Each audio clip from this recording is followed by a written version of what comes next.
Je vous adresse la parole aujourd'hui pour vous parler d'un sujet révolutionnaire, d'une avancée technologique remarquable, et j'ai nommé la nanotechnologie.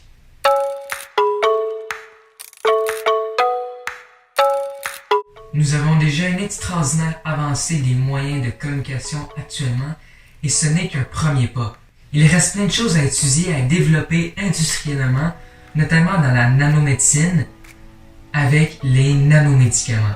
Quand j'ai parlé des moyens de communication, on pourrait penser notamment aux téléphones, aux ordinateurs, aux écrans plats, à Internet, à la haute définition et plein d'autres. Donc, tout ce qui touche les nanoparticules ou les nanomètres, c'est de la nanotechnologie. Et justement, on va en parler de ces nanomètres, car ils sont à la base même de cette technologie de pointe. Un nanomètre, c'est 0,000000001 mètre, ce qui équivaut à 1 milliardième de mètre. Pour vous donner une idée, un cheveu équivaut à 50 000 nanomètres. Un brin d'ADN équivaut à 1 nanomètre. Et une fourmi de 1 cm environ équivaut à 10 millions de nanomètres. Donc tout ça pour vous faire comprendre en fait qu'un nanomètre c'est infiniment petit. Et maintenant qu'on a parlé des nanomètres, on peut rentrer dans le vif du sujet.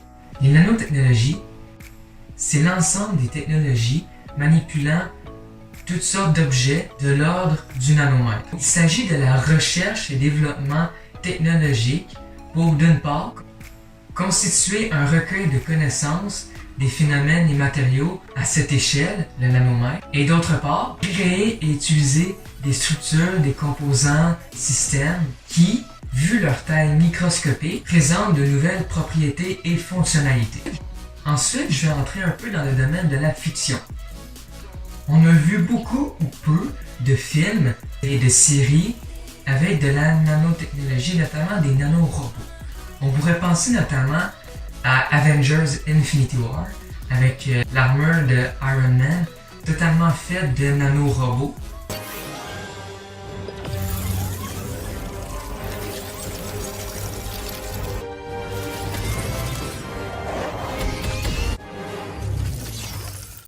Ou on pourrait même penser au film Les Nouveaux Héros, avec un ennemi qui contrôle les nanorobots. Bien que tout cela soit totalement fictif, c'est impressionnant de croire et d'imaginer qu'un jour, on puisse se rendre nous aussi à cette étape, que la technologie puisse se rendre à ce stade. Pour finir, j'ai expliqué en bref qu'est-ce que la nanotechnologie et j'ai donné quelques hypothèses sur ce que pourraient être les nanotechnologies dans le futur. Donc, je vais conclure cette vidéo en vous invitant à faire vous-même vos propres recherches sur la nanotechnologie, car comme je l'ai dit, j'ai résumé en gros ce que c'était la nanotechnologie, mais il reste plein de choses à découvrir et à apprendre sur ce sujet. Sur ce, bye bye!